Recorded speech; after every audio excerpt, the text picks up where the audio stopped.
Hello, I'm Bernard Norcott-Mahany. I work at the Blueford branch of the Kansas City Public Library, and for many years past, during the month of April, which is National Poetry Month, I do a poem a day. I read a poem a day aloud.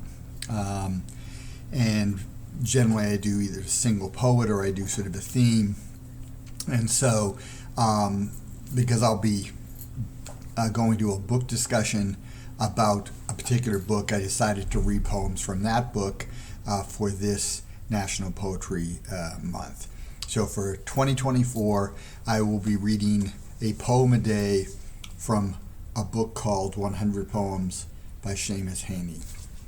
Now, this is a collection of sort of the best of, or at least the best of the short poems of Seamus Heaney. It was something that he had intended to do before he died. He did not, but he had left sort of indications. So the selection of poems here done by friends and scholars is pretty much anchored in likely the poems that Heaney himself would have chosen. So there are 100 poems. I'm not going to read all 100. Day by day I'm going to read a single poem, but I will be reading 30 poems, one per day, over the course of April. So if you look for that on YouTube, my name Bernard Norcott-Mahany, Seamus Heaney,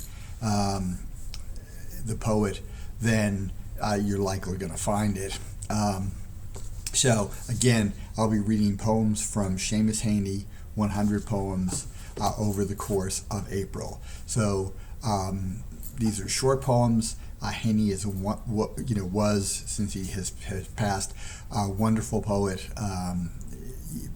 I think he has sort of the Irish gift for gab, but he also has sort of this poetic sensibility.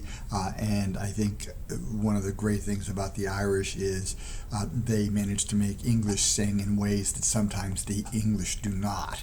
So it's definitely a very tuneful sort of and beautiful set of poems.